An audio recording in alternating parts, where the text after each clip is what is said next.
Alright, we're going to review the Crystal Struck Tarot 78 card deck by Moonstruck Crystals. So, nabili ko siya ng 3,600 pesos. Ito siya. Ni parang pa-hologram effect pa siya. This is the side. Ayan.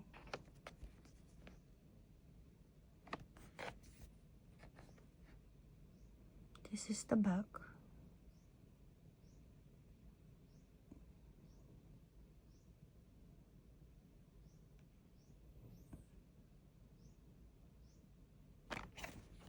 Let's see.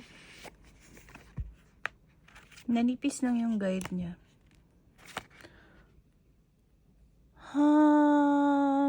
Wala siyang reverse.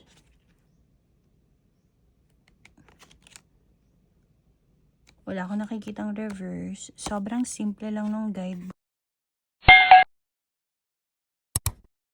niya. And ito siya. Meron siyang gold gilded siya. Tapos holographic na may star something. Ayan.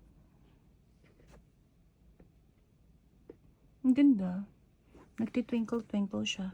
Ito naman yung loob ng box. Magic. Gilid natin siya. This side. So, at the back, pwede siyang reverse kasi hindi mo siya mahahalata. Na-reverse siya. Ayan. And then, medyo malaki siya ng konti compared to the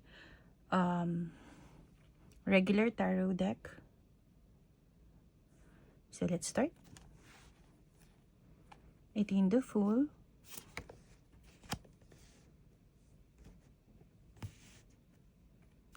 The Magician, High Priestess, the Empress, the Emperor, the Hierophant, the Lovers, the Chariot, Strength, Hermit, Wheel of Fortune, Justice, the Hanged One, Death. Lahat siya holographic na gold. Temperance, the Devil, the Tower, the Star, the Moon, the Sun. Ang social niyan tingnan. Judgment, World, Ace of Swords, Two of Swords, Three of Swords, Four of Swords, Five of Swords, Six of Swords, Seven of Swords, Eight of Swords, Nine of Swords, Ten of Swords, Page of Swords, Knight of Swords, Queen of Swords, King of Swords, Ace of Swords, Two of Wands, Three of Wands, Four of Wands, Five of Wands, Six of Wands, Seven of Wands, Eight of Wands, Nine of Wands, Ten of Wands, Page of Wands, Knight of Wands, Queen of Wands, King of Wands, Ace of Cups, Two of Cups, Three of Cups, Four of Cups, Five of Cups, Six of Cups, Seven of Cups, Eight of Cups, Nine of Cups, Ten of Cups, Page of Cups, Knight of Cups, Queen of Cups, King of Cups, Ace of Pentacles, Two of Pentacles, Three of Pentacles, Four of Pentacles, 5, 6, 7, 8, 9, 10, Page of Pentacles, Knight of Pentacles, Queen, and King. Hindi ko rin to advisable sa mga bagong tarot readers kasi the images pero nakalagay dito combine the intuitive wisdom of tarot, pero for me the intuitive side medyo mahihirapan kapag beginner ka, lalo na it's more just crystals, wala kang makikitang ibang illustration, it's more on crystals lang. Pero ang social niyan tingnan. So if you are advanced type of na reader, maganda siya gamitin. Social ang ganda gold tapos kinang-kinang pa siya. Ang ganda talaga. So yun, ang ganda niya pag nakagilid. Parang hindi ko pa siya gagamit pero naka-bend na siya. Oo, parang naka-bend na siya, hindi pa siya gamit. So yun, let's try i-shuffle. Kung okay ba siya i-shuffle.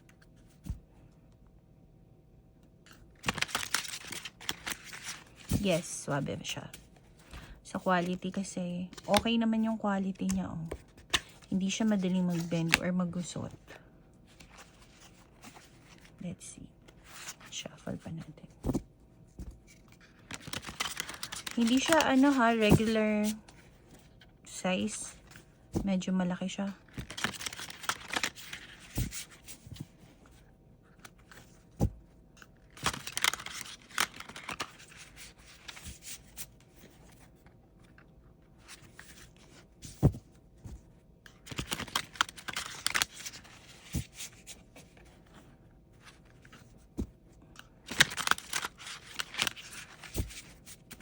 Ang sarap niya i-shuffle.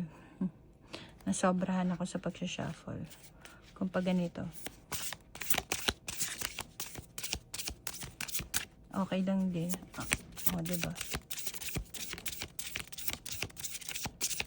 Okay lang din siya i-shuffle ng gantong way. Try natin.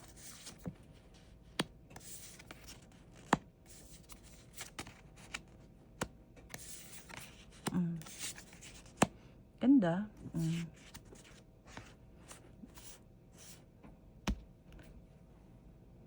Nakinang-kinang.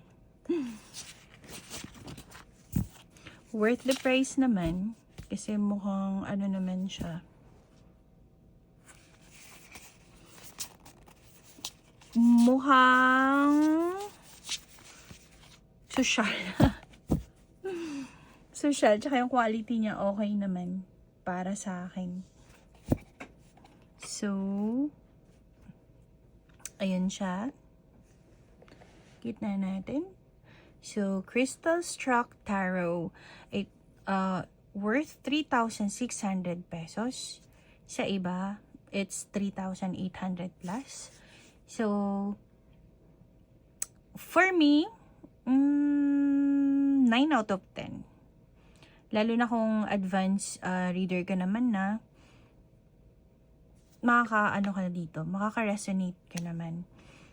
Tapos yung quality niya, hindi siya ganun kanipis at hindi din siya ganun kakapal. Pag sinushuffle mo siya, madali lang din siya i-shuffle. So, yun. The price, it's kind of expensive pero worth it naman. And then, yeah, if you have any tarot, Lenormand, or oracles in mind, just let me know. So, maybe available na siya. If not, just comment below. I'll try my best to find it and then i-review natin siya. So, by the way, hindi ko ginagamit tong tarot na to. So, pagkatapos ko i-review, binebenta ko siya sa Shopee ko. So, ilalagay ko na lang yung link ng Shopee ko below para if may magustuhan kayo, you can buy it from there. Thank you! See you in my next video. Don't forget to like and subscribe. Bye!